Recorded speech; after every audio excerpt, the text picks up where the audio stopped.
जय हिंद दोस्तों, मेरा नाम है विवेक और आज मैं आपके लिए बहुत ही शानदार सेंट्रल गवर्नमेंट जॉब लेके आया हूं, जिसके लिए आप भारत के किसी भी राज्य से अप्लाई कर सकते हो। यहां पे 10वीं पास, 12वीं पास, ग्रेजुएट, यहां तक पोस्ट ग्रेजुएट के लिए भी वैकेंसी आ रखी है। ठीक है, तो कैसे यहाँ पे आपका सिलेक्शन होगा, कैसे आपको इसमें अप्लाई करना है, किन बुकों से आप तैयारी कर सकते हो, सब कुछ मैं आपको यहाँ पे बताने वाला हूँ। और आपका बस एक ही काम है कि आपको वीडियो को पूरा देखना है ताकि सारी इंफॉर्मेशन आपको अच्छे से मिल जाए और आप अप्लाई करने में कोई मिस्टेक ना करो। ठीक है ना। और बाकी अगर आप मेरे को पहली बार देख रहे हो तो मैं आपको बता दूं, मैं डेली आपको 2 गवर्नमेंट जॉब बताता हूं।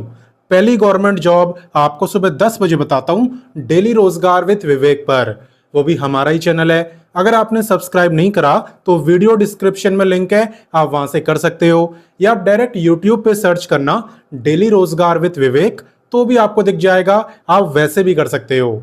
ठीक है। बात करें दूसरे गवर्नमेंट जॉब की, तो ये मैं आपको बताता हूं रोजाना दोपहर 3 बजे एग्जाम्स अहेड चैनल पर, जो कि अभी आप देख भी रहे हो। तो सिर्फ देखना नहीं है, आप सब्सक्राइब करो, बेल आइकन दबाओ और ऑल पे टिक करो, ताकि जैसी मैं वीडियो डालूं तुरंत आपके पास नोटिफिकेशन आए और सबसे पहले आप ही मेरी वीडियोस को देख पाओ। ठीक है, तो चलिए बात करते हैं आज के गवर्नमेंट जॉब की।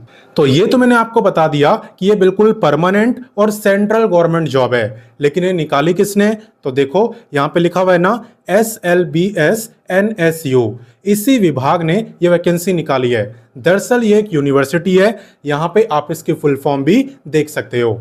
और ये जो यूनिवर्सिटी है ना, ये सेंट्रल गवर्नमेंट के अंडर में आती है, केंद्र सरकार के अंडर में आती है, और इसलिए ये सेंट्रल गवर्नमेंट जॉब है। आगे बात समझ। तो चलिए बात करते हैं इंपॉर्टेंट डेट्स की। आवेदन की बात करें तो आवेदन की शुरुआत यहाँ पे हो चुकी है, मैं सिखाऊंगा आपको अप्लाई करना। बात करें लास्ट डेट की, तो लास्ट डेट है 21 मई। 21 मई तक आप इस फॉर्म को भर सकते हो। इसके अलावा बात करें एप्लीकेशन फी, तो फी भी आपको 21 मई तक देनी होगी।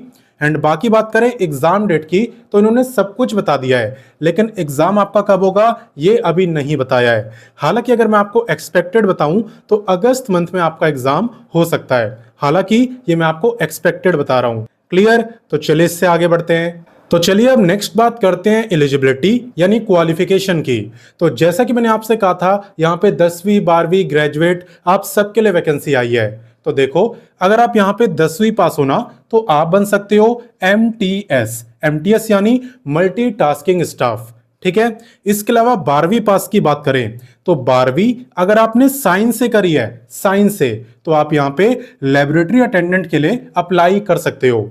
फिर आपने साइंस में चाहे फिजिक्स केमिस्ट्री बायो पढ़ाओ या मैथ, उससे फर्क यहाँ पे नहीं पड़ता। ठीक है। और अगर आपने 12वीं कॉमर्स या आर्ट से करी है तो भाई आपको भी यहाँ पे MTS के लिए अप्लाई करना पड़ेगा, आप इसमें अप्लाई नहीं कर पाओगे। सिंपल। इसके अलावा ग्रेजुएट की बात करें तो ग्रेजुएट के लिए यहाँ पे 2 पोस्टें आई है। पोस्टें तो और भी है, लेकिन मैं आपको उन्हीं के बारे में बता रहा हूं जिनमें एक्सपीरियंस वगैरह नहीं मांगा। तो ऐसी 2 पोस्टें जिनमें एक्सपीरियंस वगैरह नहीं मांगा। पहली आपके रहने वाली है LDC यानी लोअर डिवीजन क्लर्क, और दूसरी पोस्ट है स्टेनोग्राफर की। इन दोनों में कोई भी ग्रेजुएट अप्लाई कर सकता है, चाहे ग्रेजुएशन आपने किसी भी फील्ड में की हो। क्लियर? अब नेक्स्ट बात करते हैं पे की। तो देखो, पे डिपेंड करता है कि आप अप्लाई किस पोस्ट के लिए कर रहे हो। जैसे कि अगर आप MTS में अप्लाई करो या लेबोरेटरी अटेंडेंट में, दोनों का जो पे है ना, वो है एज पर लेवल 1 और बिल्कुल सेम है। आप देख सकते हो लेवल 1 MTS और इस शॉर्ट फॉर्म में लिखा है LA यानी लेबोरेटरी अटेंडेंट। क्लियर? यहां पे आपका जो पे रहेगा अलाउंसेस वगैरह मिलाने के बाद वो लगभग 32 के आसपास रहेगा। ठीक है ना। इसके अलावा अगर आप LDC में अप्लाई करते हो तो आपका पे लेवल है एज पर लेवल 2, और लेवल 2 का मतलब होता है लगभग 38 तक। क्लियर? इसके अलावा यहां पे अगर आप स्टेनोग्राफर में अप्लाई करते हो तो आपका सबसे अच्छा है, आपका है एज पर लेवल 4, और लेवल 4 का मतलब होता है लगभग 48 के आसपास। ठीक है ना। तो मैंने आपको सभी पोस्ट का पे बता दिया। अब चलिए इससे आगे बढ़ते हैं। अब नेक्स्ट बात करते हैं एज लिमिट की, और आप ध्यान देना कि एज काउंट कब से हो रही है। देखो, एज आपकी काउंट हो रही है 21 मई से। आपको यह देखना है कि 21 मई को आपकी जो एज है वो कितनी होगी। अगर उस दिन आपकी एज 18 से लेके 32 ईयर के बीच में रहेगी तो आप इस गवर्नमेंट जॉब में अप्लाई कर सकते हो। हालांकि ये मैं आपको जनरल का बता रहा हूं, अगर आप रिजर्व कैटेगरी में आते हो तो आप लोगों को अलग से एज में रिलैक्सेशन मिलता है। किसे कितना मिलता है चलिए बताता हूं। तो देखो एज रिलैक्सेशन की जहां तक बात है, यहां पे SC ST को पूरे 5 साल का मिलता है। अगर आप OBC नॉन क्रीमी लेयर में आते हो और सेंट्रल का OBC का सर्टिफिकेट है आपके पास तो आपको 3 साल का मिलता है। इसके अलावा फिजिकली हैंडीकैप्ड की बात करें तो यहाँ पे जनरल वालों को 10 ईयर, SC ST को 15 और OBC को 13।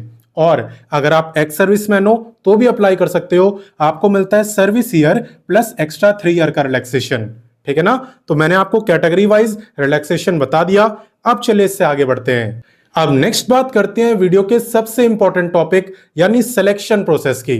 तो देखो इन्होंने वैसे नोटिफिकेशन के अंदर सिलेक्शन प्रोसेस के बारे में ज्यादा नहीं बताया है, हालांकि मैं आपको पूरा यहाँ पे सिलेबस, एग्जाम पैटर्न, किन बुक से तैयारी कर सकते हो, सारी जानकारी देने वाला हूं। तो देखो यहाँ पे सबसे पहले आपका MCQ एग्जाम होगा और ज्यादा चांसेस यही है कि आपका एग्जाम कंप्यूटर पे नहीं OMR शीट पे होगा। हालांकि OMR पे हो, कंप्यूटर पे हो, उससे कोई फर्क नहीं पड़ता। अगर आपको क्वेश्चन आता है तो आप कर ही लोगे, नहीं आता तो भाई किस पे भी ले लो, नहीं कर पाओगे, है ना। बाकी डिटेल में बात करते हैं एग्जाम की। तो देखो टोटल 100 क्वेश्चन आपसे पूछे जाते हैं, 100 ही मार्क्स की परीक्षा होती है, यानी हर एक क्वेश्चन 1 ही मार्क का रहता है। और नेगेटिव मार्किंग होती है 0.25 यानी 1/4 की। तो आपको उतने ही क्वेश्चन करने हैं जितने आपको आते हो, क्योंकि अगर आप ज्यादा तुक्का मारोगे तो आपके जो सही वाले मार्क्स है ना वो भी कम हो जाएंगे। क्लियर। टाइम की बात करूं तो यहां पे 2 घंटे यानी 120 मिनट का टाइम आपको दिया जाता है। बाकी चले सब्जेक्ट वाइज क्वेश्चन देखते हैं। तो यहां पे 25 इंग्लिश के क्वेश्चन होंगे, 25 रीजनिंग, 25 मैथ एंड 25 जीके। हो सकता है कंप्यूटर के भी क्वेश्चन वो इन्हीं में एडजस्ट कर दे, ठीक है ना। तो बेसिक कंप्यूटर की नॉलेज भी आपको होनी चाहिए। और बाकी अगर आप LDC में अप्लाई करते हो तो आपका यहां पे एग्जाम के बाद स्किल टेस्ट होगा। स्किल टेस्ट में क्या होगा, टाइपिंग टेस्ट होगा। आपको हिंदी या फिर इंग्लिश में से किसी भी एक लैंग्वेज में टाइपिंग करके दिखानी होगी। अगर आप इंग्लिश सेलेक्ट करते हो तो आपकी स्पीड होनी चाहिए 35 वर्ड पर मिनट मिनिमम, और अगर आप हिंदी सिलेक्ट करते हो तो मिनिमम 30 वर्ड पर मिनट। ठीक है। वहीं पे बात करें स्टेनोग्राफर की तो आपका टाइपिंग टेस्ट तो होगा ही जो अभी मैंने बताया आपको, साथ ही साथ आपका शॉर्ट हैंड का टेस्ट होता है। यहां पे आपको शॉर्ट हैंड लैंग्वेज आनी चाहिए और उसमें स्पीड मांगी होती है 80 वर्ड पर मिनट। मैं आपको बता दूं शॉर्ट हैंड ना एक शॉर्टकट लैंग्वेज होती है जिसका यूज करके आप बड़े बड़े पैराग्राफ्स को सिर्फ कुछ लाइनों में लिख सकते हो और काफी जल्दी लिख सकते हो। ठीक है, स्टेनोग्राफर का काम ही यही होता है। क्लियर। बाकी बात करें कि आप इन सब की तैयारी कहां से करोगे, तो देखो आप वीडियो के डिस्क्रिप्शन में जाना। वीडियो के डिस्क्रिप्शन में बुक्स मैंने आपको दे दिया है, सारी बुकें आपको वीडियो डिस्क्रिप्शन में मिल जाएगी जिससे कि आप तैयारी कर सकते हो। ठीक है, तो कुछ भी आपको ढूंढना यहां पे नहीं पड़ेगा। क्लियर। तो चलिए अब इससे आगे बढ़ते हैं। अब बात करते हैं एप्लीकेशन फी की। तो देखो फी यहां पे डिपेंड करती है कि आप किस ग्रुप की पोस्ट के लिए अप्लाई कर रहे हो। मैं आपको बता दूं यहां पे level A, level B, level C तीनों ग्रुप की वैकेंसी आई हुई है, और मैंने आपको जितनी पोस्टें बताई ये लोअर लेवल में आती है, यानी कि ग्रुप C के अंदर।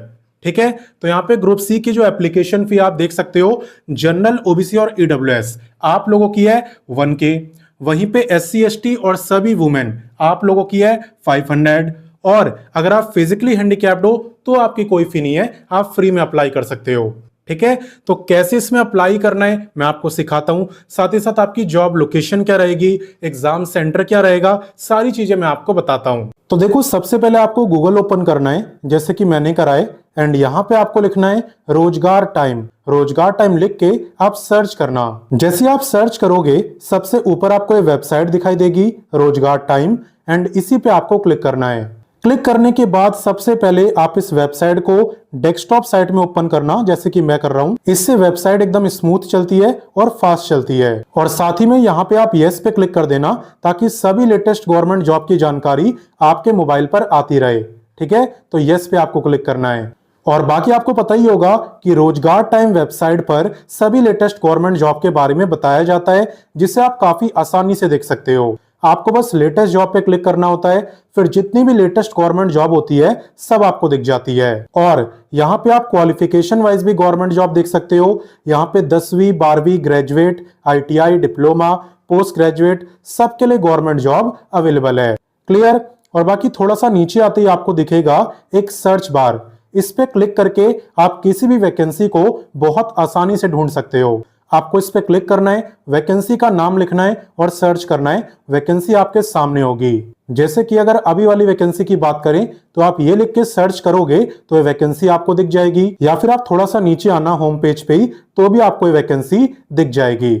आपको सर्च करने की भी जरूरत नहीं पड़ेगी। तो जैसा कि आप देख सकते हो मेरे सामने वैकेंसी का पेज ओपन हो चुका है और यहाँ पे साफ साफ लिखा हुआ है कि यहाँ पे ग्रुप ए बी सी सबके लिए वैकेंसी है, 10वीं 12वीं ग्रेजुएट पोस्ट ग्रेजुएट तक के लिए। ठीक है, बाकी आप थोड़ा सा नीचे आओगे तो आप देख सकते हो यहाँ पे। साथ ही साथ आपको यहाँ पे व्हाट्सएप, टेलीग्राम, इंस्टाग्राम इन सब से जरूर जुड़ना है, क्योंकि यहाँ पे भी हम वैकेंसी की जानकारी देते रहते हैं। तो अगर आप जुड़ जाओगे तो कोई वैकेंसी आपसे मिस नहीं होगी। और वैसे भी इनसे जुड़ना बिल्कुल फ्री है, इसलिए काफी बच्चे जुड़े भी हुए हैं। और बाकी देखो, मैं आपको हमेशा रिकमेंड करता हूं कि किसी भी वैकेंसी में अप्लाई करने से पहले इस पेज को आप अच्छे से पढ़ा करो, क्योंकि इसके अंदर आपको सारी इंफॉर्मेशन और ज्यादा डिटेल में दी होती है। जैसे कि आप यहाँ पे देख सकते हो, आपको और भी काफी सारी पोस्टों के बारे में यहाँ पे बताया हुआ है। तो इसलिए कहता हूं कि इन पेजों को अच्छे से पढ़ा करो और उसके बाद डिसाइड करो कि आपको अप्लाई करना है या नहीं करना। ठीक है ना, क्योंकि ये डिसीजन आपको खुद लेना होता है सारी डिटेल लेने के बाद। और बाकी इसमें अप्लाई कैसे करते हैं वो आपको यहाँ पे हाउ टू अप्लाई सेक्शन के अंदर बताया भी होता है। तो अगर आप इसे अच्छे से पढ़ लो, इन लाइनों को समझ लो, तो आपको अप्लाई करना भी आ जाएगा। बाकी मैं आपको समझा भी देता हूं। चलो देखो, यहाँ पे इंपॉर्टेंट लिंक्स के अंदर ना आपको apply link, official notification, official website, सब कुछ एक ही जगह पर आपको मिल जाता है। कुछ भी आपको ढूंढना नहीं पड़ता। तो यहाँ से आप इसका नोटिफिकेशन पढ़ सकते हो। और बाकी अप्लाई करने के लिए आपको इस पे क्लिक करना है। क्लिक करने के बाद आपके सामने यही पेज ओपन होगा जो स्क्रीन पे आपको दिख रहा है। एंड यहाँ पे सबसे पहले आपको इस पे क्लिक करके अपना रजिस्ट्रेशन करना होता है। ठीक है, जब रजिस्ट्रेशन हो जाए उसके बाद यहाँ पे आप ये डिटेल फिल करके लॉगिन कर पाते हो और कंप्लीट फॉर्म को भर पाते हो। ठीक है, पहले रजिस्ट्रेशन देन लॉगिन। एंड बाकी बात करें जॉब लोकेशन की, तो यहाँ पे जॉब लोकेशन आपकी न्यू दिल्ली रहने वाली है और आपका जो एग्जाम सेंटर है वो भी दिल्ली और एनसीआर में आपको देखने को मिलेगा, कहीं और नहीं। हालांकि अप्लाई देखो आप किसी भी स्टेट से कर सकते हो, भारत के किसी भी कोने से रोका किसी को नहीं है। बट जॉब लोकेशन और एग्जाम सेंटर मैंने आपको बता दिया। बाकी आप थोड़ा सा और नीचे आओगे ना तो यहाँ पे आपको और भी वैकेंसी दिखेगी, आप देख सकते हो, और काफी सारी वैकेंसी है। तो आप इनके बारे में भी पढ़ना, ये भी काफी अच्छी वैकेंसी है। और अगर आपको लोकेशन की प्रॉब्लम हो रही है तो आप इन वर्क फ्रॉम होम की वैकेंसी को देख सकते हो। तो मैंने आपको सारी जानकारी दे दी। अब आपका काम है आप इस वीडियो को लाइक करो, साथ ही में अपने दोस्तों के साथ शेयर करो। दोस्तों, भाई बहनों, सबके साथ शेयर कर देना ताकि आपके साथ साथ वो भी इस मौके का फायदा उठाए। ठीक है ना। बाकी मिलता हूं नेक्स्ट वीडियो में फिर एक नई गवर्नमेंट जॉब के साथ। एंड तब तक के लिए जय हिंद, वंदे मातरम।